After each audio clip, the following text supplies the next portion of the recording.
money being locked into something should be thought of as what is the trade-off in terms of my direct quality of life. Like, you're a retiree or you're going to retire soon. Your goal in retirement is to optimize for the highest possible quality of life you can enjoy while you're in retirement. Now, some people may disagree, and that's fine. Maybe I'm not the person to help you with this evaluation. But if you, like me, also think I've saved, I've earned, I've worked hard in my life, and my goal now is to enjoy my retirement with the fruits of my labor, then quality of life is very important.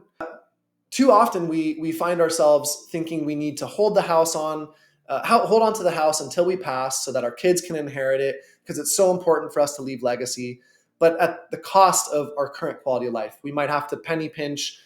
We have to really say to ourselves, what is the cost of me holding on to this house versus what is the quality of life improvement I could get were I to consider selling it while I'm alive and renting, or taking equity out while I'm alive. All these different scenarios of how you access the wealth that is locked into your house.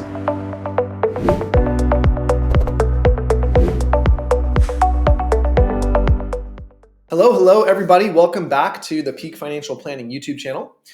Today, we're going to be tackling the subject of whether you should rent or buy a home in retirement.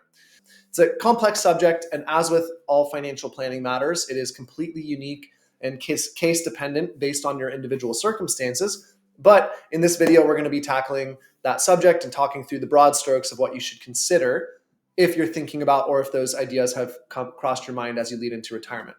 So my name's Eric. I am the owner of Peak Financial Planning, and I help people navigate the retirement risk zone, which is the 10 years leading up to retirement and the first 5 years in retirement, where you have a series of these highly consequential behavioral decisions to make, such as, do I keep my home, sell my home, upgrade, downgrade, and so on and so forth, among many other subjects. So without further ado, let's dive into the subject of, do I rent or do I buy, and how do I evaluate that subject? So we're going to break this subject into two branches here. The first is, there are a set of financial considerations that you should do when you're evaluating whether to rent or buy. And the second way you want to consider this are the psychological considerations. And they're equally important. Oftentimes in financial planning and retirement planning, it can go overlooked, and we can be too focused on just the numbers or too focused on just the psychology and the decision making. We have to find a comfortable blend of the two so that you can make a decision that sits well with you and doesn't leave you resentful later, but at the same time doesn't leave you financially impaired later. So we're going to break this into financial considerations and psychological considerations. In a second here, I'm going to pop them up on the screen, talk through a few of them. And when we get to the financial considerations, we will actually go through some example models so you can understand, how do we think about the numbers? All right, so we've got some of the considerations pulled up on the screen. I'm going to start on the right column here with the psychological considerations. To begin with, housing is often equated with stability. And one of the things that is most important for retirement success that is not financial is your level of comfort and stability. It will allow you to live longer. It will also make your retirement more enjoyable. And so you need to consider whether you're the type of person who requiring or having stability and knowledge of where you're going to live, the fact that you own it, and rights and all the things that come with owning a home are important to you in retirement. Some people they are, and some they're not. In addition to that, owning a home is predictable. You know how you're going to furnish it. You know what rent payment, your mortgages, your rent, what payment you might have to, or obligation you might have to meet in retirement. If you own the house outright, you also have predictable line of sight on your expenses, sans housing, right? And then there's a great deal of comfort in just knowing that you have a place maybe for your kids to come stay with you, a way to support your kids if they need to come back and rely on any help. So there's a whole bunch of good reasons to own a house that are psychological. And if you don't own one, that you might step up into ownership because you're seeking those personal needs being met, right? Stability, predictability, comfort, aspiration for the goal of home ownership. Those are all valid and should be considered, right? Now, when we move to the financial considerations, what we're trying to do is balance these psychological considerations with making wise financial decisions as well, right? It's very possible to bite off too much home or more home than you can chew and end up sacrificing these psychological benefits because now you have financial anxiety. Now, the same can be said for sometimes downsizing a home, right? This interest rate environment we're in right now is a good example where it might not always be wise to downsize a home. You might have a home that you own outright or have a very small mortgage on, but it's too big. The maintenance, the moving up and down stairs, all these different things might not be palatable. But downsizing your home and pulling equity out might actually, might not be a good idea unless you can pay the home off in full, because rates are so high. And so you might inherit a mortgage payment for a smaller home that is the same as your mortgage for a larger home, and not achieve any of the financial trade-offs that you might hope for to compensate for other trade-offs. So anyways, the idea being it's complex and needs to be evaluated on a case-by-case basis, but we never want to have too much sacrifice on one column, the financial column, or too much sacrifice on the psychological column that isn't then supported or complemented by the trade-offs or benefits you get from the other column. So a few of the financial things that we should talk about, owning a home is permanent. You can sell the house, but you are obligated to this mortgage if you have a mortgage. If you're lucky enough to have it paid off, that's fine, and we have separate considerations. But sometimes selling a home leading into retirement can give you a significant quality of life upgrade in terms of greater flexibility for spending, because a lot of the time retirees' money might be locked up in home equity that is costly to extract, difficult to extract, and the trade-off of living in that home means a significantly reduced quality of life because they have to penny pinch or live on a fixed income or live on a reduced income because they just don't have access to their wealth as it's tied up in the house. Again, and it can be costly to extract. In addition, owning a home is often thought of as the best investment one can make, but actually the numbers really don't support that. Homes are depreciating assets.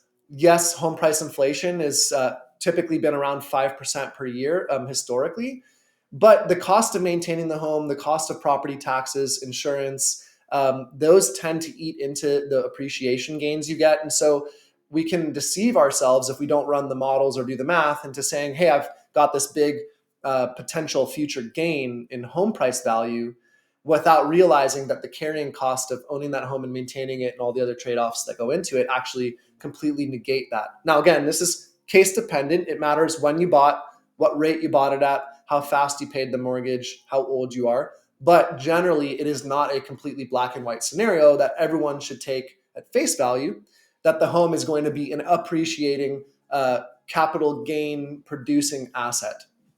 In addition to that, homes increase in the resources they demand from you over time increase over time. As the home gets older, it requires more maintenance, it requires more effort. And as you yourself age, you will need to either deploy more financial resources to support that decay in the home because it is physical structure, or more of your own time in maintaining and keeping the home up to date. So this increasing demand for resources can often be overlooked. That does connect a bit to the psychological, which is some people look at that increasing demand for resources as great. I'll have a hobby.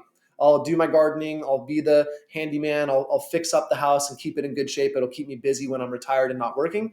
And for some people, that is just not important or interesting to them at all. And so it should be considered. Now, to consider as well, let's talk about the question of, should I take money out of retirement funds to buy a home, upgrade the home, do improvements, so on and so forth? The answer to that is, again, it depends, but we can draw a quick picture to kind of think this through. So let's say you have a total pool of retirement funds that is this big. Let's call it $1 million.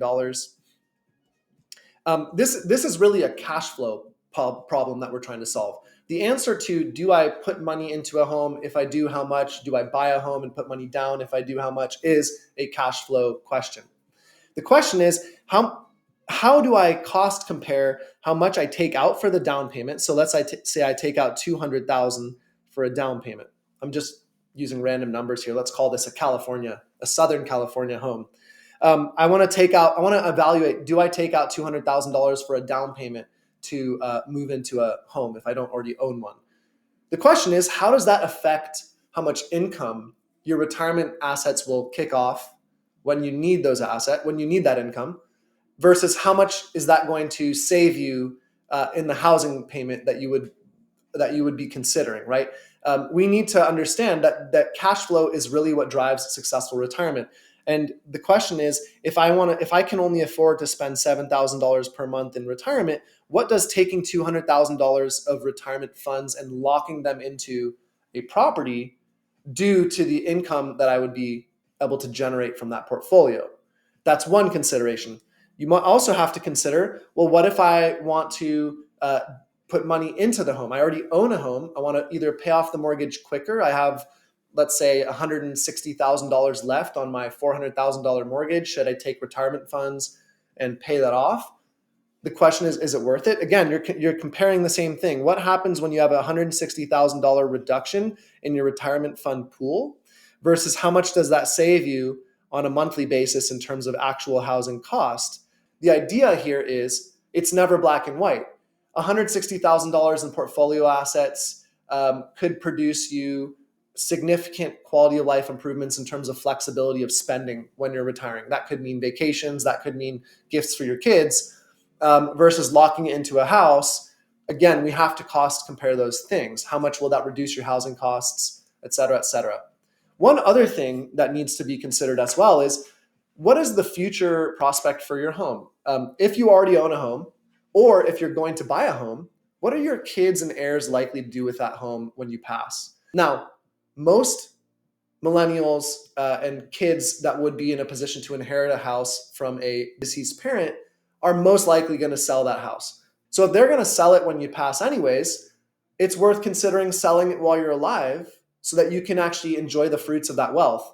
That doesn't mean, I'm not giving you advice to say sell the house and rent. I'm just saying that's part of the consideration. To bring this discussion around buy or rent in retirement to kind of a happy close, the answer is work with someone to help you do the evaluation. Make sure you're talking through these talking points with your significant other, if you have access to someone to speak to, if you're married, or just family and friends. And consider not just the financial or not just the desire, the heart desire, but both, right? We want to be in a good position to maximize our healthy years in retirement, but also, follow through on the important legacy goals that you might care about. So talk to a fee-only fiduciary financial advisor and financial planner so you can talk through some of these concerns and run the financial models.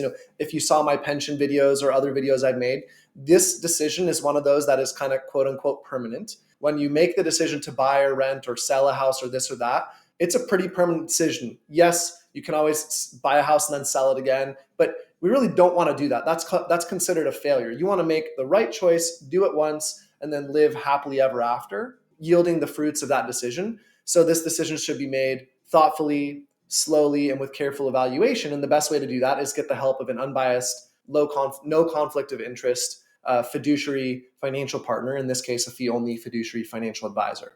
If you'd like to learn more about working with my firm, we are fee-only fiduciary financial advisors. You can use the link in the description to this video to schedule a free consultation, and we can talk through any of the concerns you may have, including, do I buy or rent in retirement? You can also watch a free training video that we offer publicly online that is called Navigating the Retirement Risk Zone. It's a webinar-style masterclass that teaches the eight primary financial considerations that need to be addressed leading into retirement, along with what we recommend, how we recommend thinking about them, the discussion. So it's a longer, more substantive video about the broad topic of navigating the retirement risk zone. That video is available for free in the link below this video. And if you like this video, please don't forget to like it on YouTube, subscribe to our channel so you can get served more of these videos, and help our videos get served to more people like you who could benefit from thinking through a topic like this in a more holistic way. Anyways, thank you for your time and attention. Please feel free to put any comments or questions in the comment section below, and I'll be happy to address them. And I look forward to seeing you in the next video.